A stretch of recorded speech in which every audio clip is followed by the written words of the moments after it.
Hey there, Nation, and welcome to the show where we help you to play miniatures wargaming on a budget. It is I, Commander Cheapskate, and welcome to the episode of Commander Cheapskate Gamer Reviews, the series where we dive deep into the world of miniature wargaming without emptying your wallet.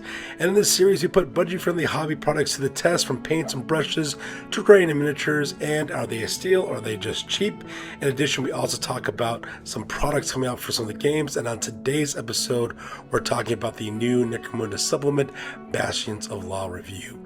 So in this video, we'll be talking about a couple of things about the Bastions of Law. We'll talk about some of the updates and changes that have been made for Palanite Enforcers as well as Badzone Enforcers. We'll talk about their new fighters, their skills, the new Prefectures game mechanic that's now available for Palanite Enforcer gangs. We'll talk about their alliances and provide our overall conclusion on this product. And because this video is a little bit more of a deeper dive, I will put timestamps in the description box down below to click and navigate to the part of the video that interests you the most. So with that being said, I want to take this moment to thank you guys for kind of dealing with me in these last couple of videos.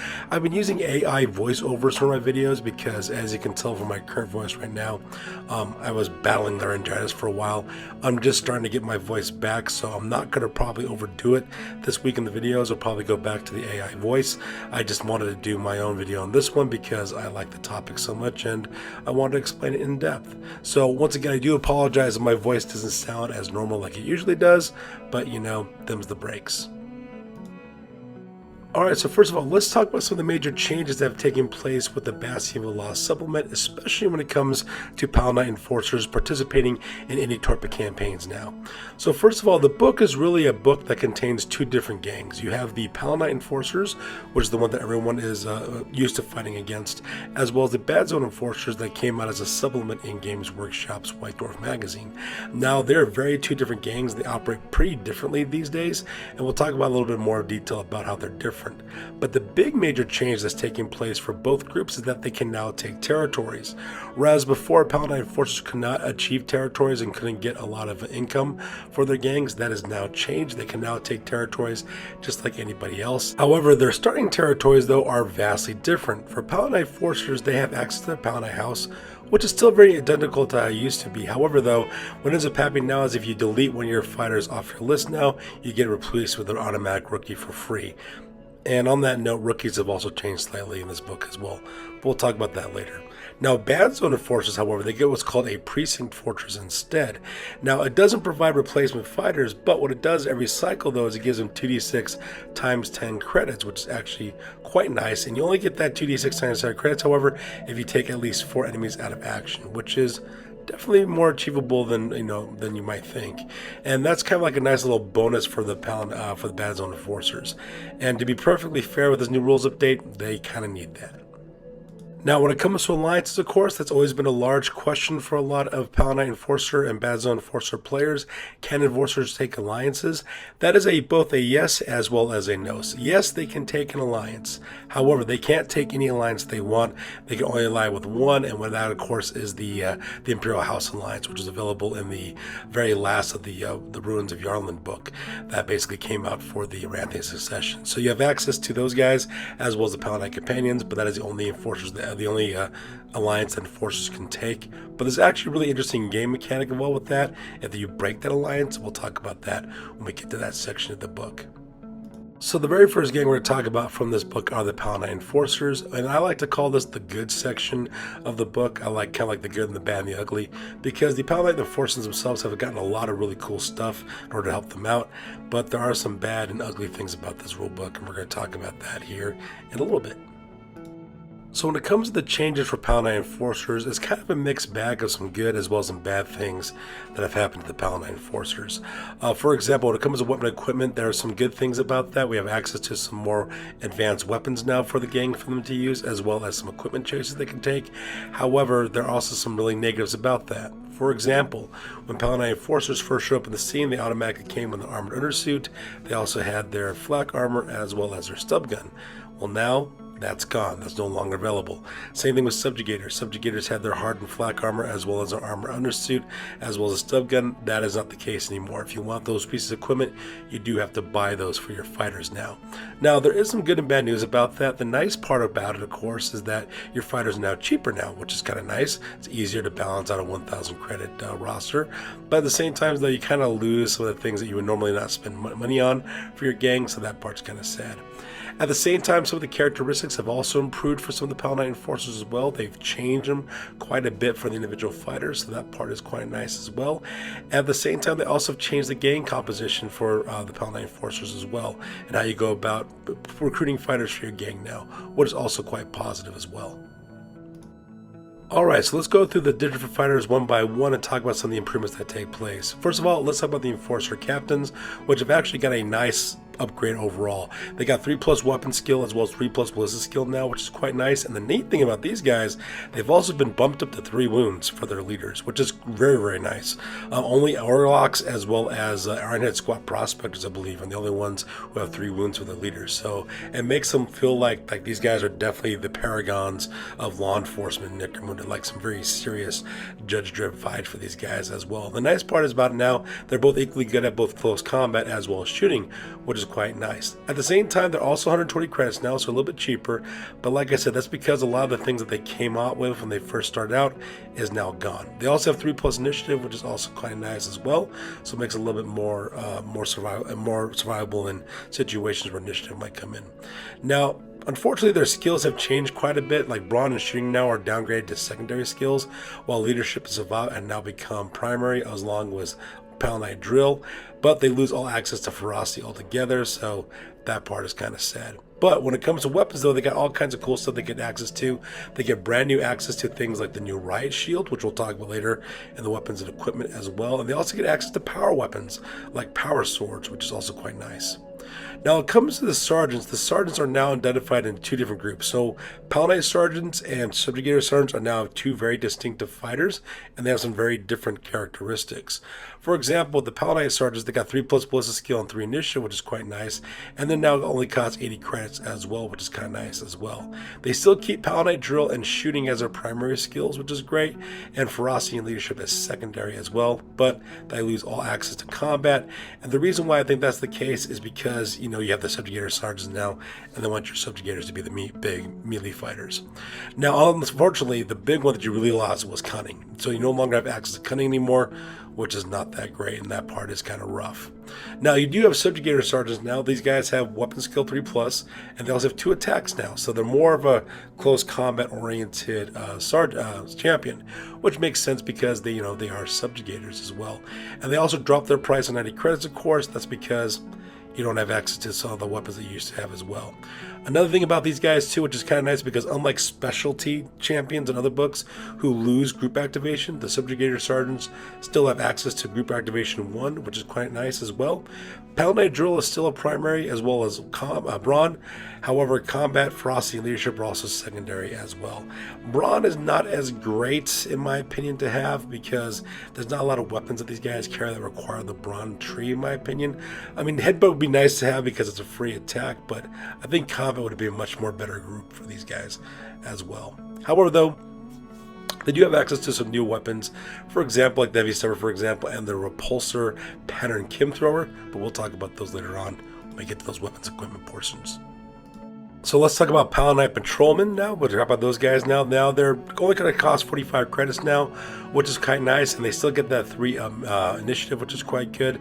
However, for the most part, though, they're pretty much the same as they've always been. However, though, there's a little bit of a difference with these guys. One of the things that's weird is that autoguns, right? So autoguns are included in the upgrade weapons packs, but your patrolmen, for some strange reason, don't have access to them. Only the champions and the captains do, which is kind of weird. I think that was kind of an oversight from Games Workshop. Anyways, that's kind of a weird thing. But they do get some access to some power weapons in close combat, which is also kind of nice as well. At the same time, you could also take a specialist from one of these guys as well, so that way they can take special weapons. And we'll talk about a little bit more into how you can kind of spam the specialists with this new rule set.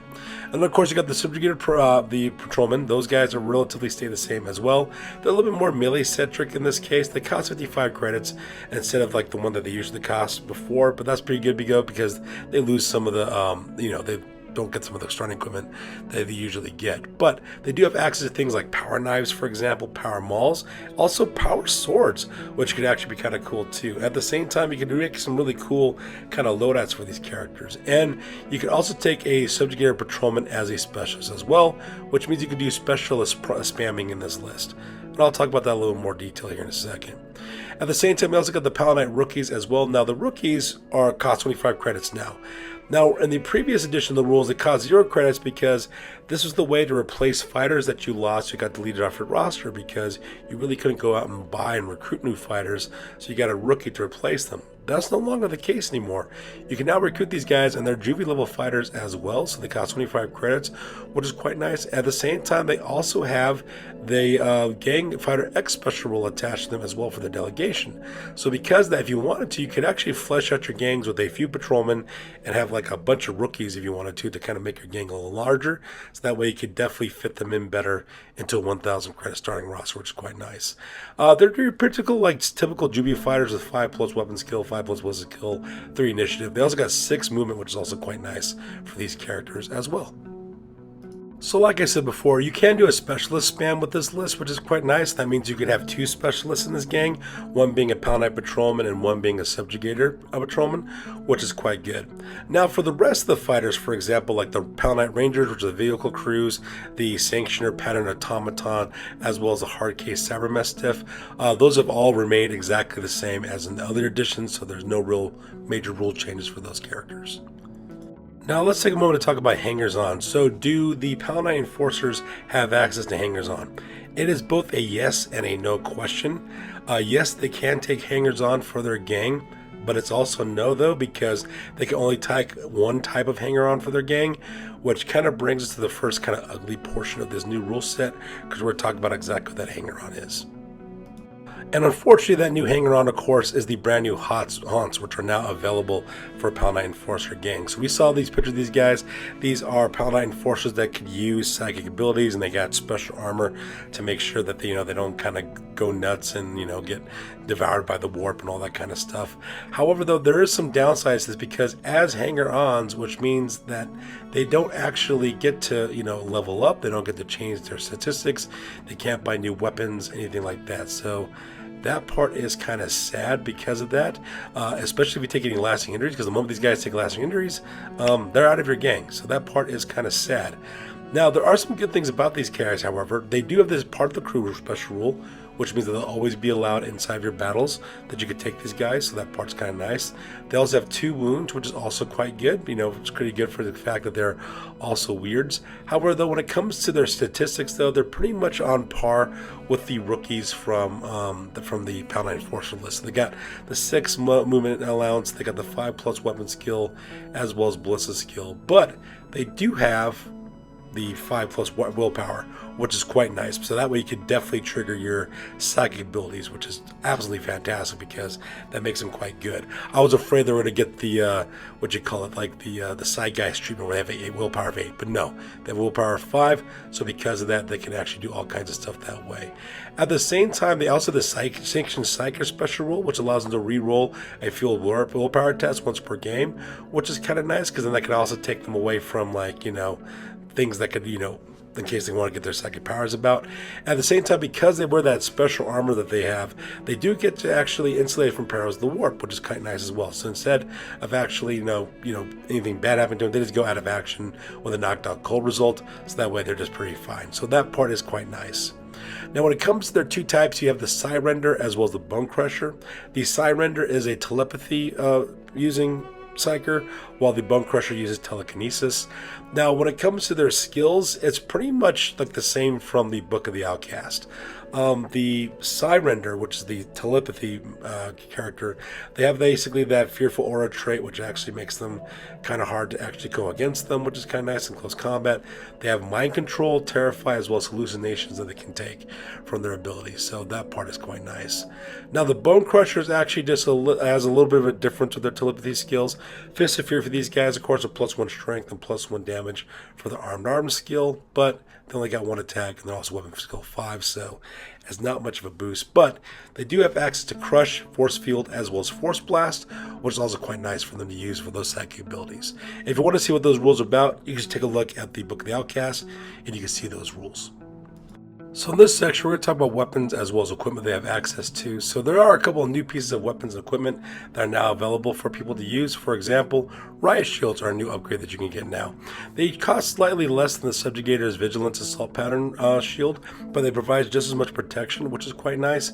The only problem though is, of course, you lose the knockback trait with this weapon, as well as it has a -1 to hit to use in close combat. So this is more of a way to kind of protect yourself for the most part, which would be kind of a nice way to use to actually add some additional protection for guys like champions, for example, or for like your captains, which is quite nice too. At the same time, we also have the brand new Repulsor Pattern Chemthrower, which costs 90 credits for Subjugator Sergeants and is a template weapon with a gas trait, but it also produces fear, which means that if it doesn't cause pinning, you roll equal to or beat any target's toughness. It bypasses any saving rolls, and it also causes fear, which means if it doesn't cause injuries, instead what they do is they take a nerve test with -2 to their nerve test, which would be kind of great to actually kind of do controls of groups and kind of send them running away, which is actually quite nice as well. At the same time, we also have access to heavy bolt stubbers now in this list. We also have bolter grenade launchers, which is a combo weapon that's now available for these guys as well. They can also take bolt as well as plasma pistols. Probably plasma pistols are probably going to be the best thing in this because, you know, it's a really good close combat attack as well as a short range shooting attack. And you also have access to power weapons, which is quite nice as well. Like we said before, you can take flak armor. You can also take layered flak armor or hardened variants of those as well, which is quite nice. At the same time, you can also pick out some mesh armor, which can be good for those guys as well. So it's actually kind of a good list, like right there for a lot of the weapons that people can take. And like I mentioned before, autoguns, oddly enough, are kind of like a weird situation in this list. Like, they really can't be taken by Palanite Enforcers. They can only be taken by their champions as well as their captains, which is kind of weird because you would think the autogun would be like a rank and file weapon.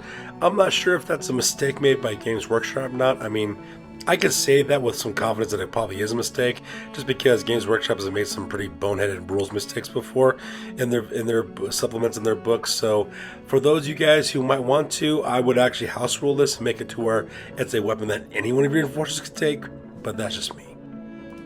So the next gang we're going to talk about in this book are the Badzone Enforcers, because they're definitely a separate gang as opposed to Palanite Enforcers. They're very different groups, and the rules of the way they're written kind of illustrates that as well. So unfortunately, this is the bad portion when it comes to the rule book, and I'll explain a little bit more why my thought process behind that and why it's kind of not as a good gang to play anymore. Alright, so let's talk about the gang composition. First of all, we're going to talk about the Badzone Enforcer. Basically, their price is unchanged. Same thing with their stats. They have not changed at all. The problem, though, is that they don't have access to their armor undersuit anymore. So you have to pay for that on top of whatever else you want to get for these guys as well. Plus, their stats aren't all that great. Their characteristics are very much the same as they were in the White Dwarf supplement as well. At the same time, they also still have leadership as secondary, and Savant is completely gone. They do have Broad as a primary, and shooting is still primary, and they still retain ferocity as secondary. At the same time, of course, they still have Palanite Drill for their primary, which is quite nice. It's just that they didn't get really any updates whatsoever. Now, the Badzone Enforcer Sergeant, they actually got more expensive, as weird as it may sound, because, you know, they did lose their armor undersuit, but, you know, there's only a 15 credit discount between what they used to cost. That's actually kind of weird how they kind of did that as well. They also got some equipment changes as well. For example, you don't have access to sniper rifles anymore, but you do get a flamer like they did before, which is quite nice as well. And they can get their armor undersuits later on, but, you know, at that point, it's kind of like, You know what I'm saying? At the same time, they still have access to cunning, so that part is still there for them. So that part is still nice. They still have shooting as well, which is quite good, as well as Palanite drill. They still have that, and they still have access to web guns, so that part is quite good. So no changes there. Now, Badzone Enforcer Patrolman, however, they basically cost the fact that they lost their armor undersuits, so that part is kind of rough for them. At the same time, they also lose access to shock staves, which is kind of sad as well. Now, they do still retain the price for actually having to use Enforcer bolt guns, shotguns, and concussion carbines having that scarcity trait because of, you know, supply line special rules. That part is kind of nice. I said that part is kind of sad, so that part is kind of rough for those guys as well. But they do have the option to actually take special heavy weapons because of their specialists. But unlike Palanite Forces, though, they only get the one specialist. They can't really spam that, so that part's kind of sad. And they do have the Gang Fighter X special rule, which is kind of rough. And here's why it's rough. The reason why that's rough is because before, when you had the old rules for Badzone Enforcers, you had to have the same number of patrolmen as you did for the captain, as well as how many champions you took, right? So that's kind of rough. And you might be thinking, well, Commander Cheapskate, that's always been the case. Why is that a problem now?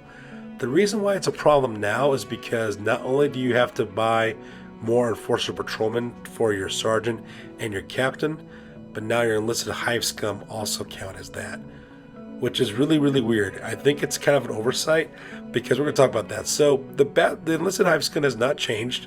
They're exactly the same way as they usually have. They can be activated for group activations. They still have that because they're expendable scum. However, though, whereas when you played Badzone Enforcers, the only reason why you took them really is because you got to spam hive scum for your gang, right? That's not the case anymore. You have to have the same number of patrolmen as you do a combination of both your captain, your sergeants, as well as your hive scum, which is kind of strange. Because traditionally, what you would do for a Badzone Enforcer gang, you would have your captain, your 2 sergeants, you would have 3 patrolmen, and then your rest out of your guys would be hive scum instead now. So you really can't take advantage of that anymore. Now, it could be argued that this is happening because of one of 2 reasons. One argument could be that maybe they didn't realize when they did this because they made a mistake. We've seen Games Workshops make mistakes before on their rule supplements. We've seen this quite a bit already, especially the last year and a half. We've seen that quite a bit. So it could be that, easily enough. The other option could be the reason why they did this is because they don't want you to play Badzone Enforcers, because what they want you to play is Palanite Enforcers, so that way you buy the new miniatures that's coming for that. And if they do that, then by making these guys not as good anymore, that might steer players away from Badzone Enforcers and using proxies and conversions and all that kind of stuff and kit bashing to make their gangs and go back to getting the new stuff that's coming out. Either way, though, it's kind of rough for Badzone Enforcers. So because of that, in my opinion, you're really going to have to, do something, be some really creative ways about doing this. So like I said before, Badzone Enforcers were very challenging to play with already. They were a very difficult faction to play in Necromunda. And for some reason, they kind of just made it even more difficult. I'm not sure why they did that. And like I said, it's probably because of it's probably because of oversight and, rules mistakes that they made. Like I said before, it's happened before countless times in other supplements. So that's probably what it is, in my opinion. Or it could be like the whole conspiracy theory where they want you to go with the more new miniatures instead. And that's why they're doing it. Personally, though, if I was running, one of my players want to play a Badzone Enforcer gang in my Necromunda campaign, I'd let them still keep up the old rules. It was like, yeah, you can hire as many enlisted hive scum as you want, just as long as they don't get, they don't benefit from group activations. That's how I'd run it, just because, that's the way I roll, and that just makes sense to me, and that's something you might want to take into consideration yourself. Alright, so let's talk about Palanite drill skills and how they've kind of changed. For the most part, got your sick and threat response as well as teamwork have remained exactly the same. There's no real significant change for those skills. Now with Hillmore's Justice, it has been changed a little bit. You get additional XP when performing a critter draw on your enemy, so that part is quite nice. So if you randomly roll up that skill, it's a little bit more beneficial. Same thing with nonverbal communication. It's actually more of a passive ability now, which means that any fighters within line of sight of you now can actually use your cool stat for nerve tests, which is quite good. Which can be really good, especially if you're playing like in the bad zone where your hive scum have horrible cool characteristics, or you have rookies showing up in your gang now, because now you can take those fighters. That can really help you out as well. And then lastly, restraint protocols have also been upgraded a little bit. You get a little bit better chance of actually capturing enemy fighters now when you're doing this instead of a coup de grace, which could also be quite good. So for those of you guys who want to use ransoming as well as capturing and rescue missions are part of your campaigns, this would be kind of an interesting way to kind of make things a little bit more narratively focused for your campaigns. So let's talk about the new Palanite Prefectures now, which are available for your Enforcers. So this is kind of like an interesting new game mechanic that's available for Palanite Enforcers. Kind of reminds me of a little bit of the Ancestry effect for Ironhead Prospectors. Basically, you have one of 5 possible prefectures that you can choose from, and each prefecture basically gives you 3 perks assigned to it, which could be kind of like an interesting game mechanic that you could use inside of your gang, and kind of depending on what kind of campaign you're playing, whether these benefits could help you out. The nice thing about these, of course, is that none of these are any potentially game-breaking type of things. So for those of you guys who are part of the balance bandwagon, you're freaking out that Palanite Enforcers are going to become unstoppable with this game mechanic. That's not the case. It's kind of like a nice little passive perk effect, which you could use to kind of make your gang a little bit more interesting. So we're going to talk about those 5 prefectures now. Alright, up first we're going to talk about the Palanite Prefecture, which is basically the idea that you're using kind of like discipline and command structure to get things done. One of the game mechanics you get what's called call reinforcement, so if one of your officers gets taken out of action, you can do what's called an officer downed double action, which can be used once per game, which means you can replace that downed fighter with somebody from your roster that's not taking place in the battle, which is kind of nice. You can add like another fighter to kind of help you out with that as well. You also have what's called the priority threat game mechanic that you can also use, which means that you choose one enemy fighter. If you take the enemy out of fire, you get d6 times 10 credits added to your gang, kind of like a wanted dead or alive type of thing, which is quite good. And then of course we also have the shield companion, which basically allows you to add additional benefits with a shield, especially if you're like fighting with multiple guys against one target in close combat, which kind of adds to the overall narrative of what Palanite Forces are all about. Then you have what's called the Minerva Prefecture as well. So these guys are actually quite good because you get bonuses for these guys with your Cyber Mastiffs, which is kind of nice, as well as any other exotic beasts that you could also get for your gang. For example, you have the Advanced Beast Handling, which means that your exotic beast can go 6 inches further away than usual, so that's quite nice. You also have what's called the Beast Mastery ability, which allows you to take a basic action, and if you manage to pass a leadership test, your beast can do 2 actions on their own activation, which is quite nice as well. And of course you have what's called the attack order benefit, which is kind of nice, which basically means if you're engaged with both the same enemy model, your beast actually gets increased an additional attack by 1. So that's kind of like some of the little bit of benefits that come from that prefecture.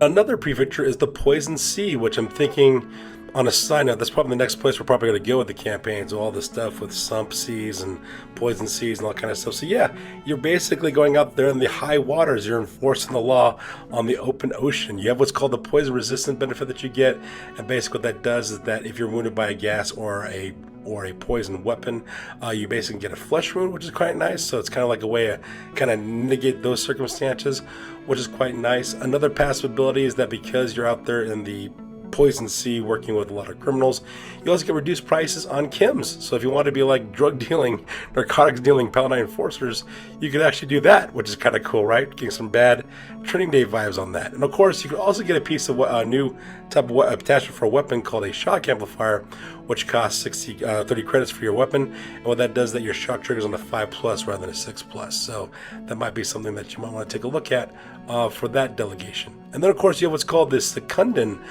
prefecture as well. And I put a little smiley face right next to that because people are going to the Secundan inclusion zone, which is actually quite nice. Now this one is actually kind of geared more towards vehicles rather than anything else, because the passive abilities you get are actually pieces of equipment that you get for your vehicles, which is actually quite nice as well. They also have like different credit costs. For example, you have what's called a suppression siren, which costs 50 credits. It's probably the most expensive one, but all enemy fighters within 12 inches of that vehicle takes a toughness test. If they fail, they suffer a flesh wound.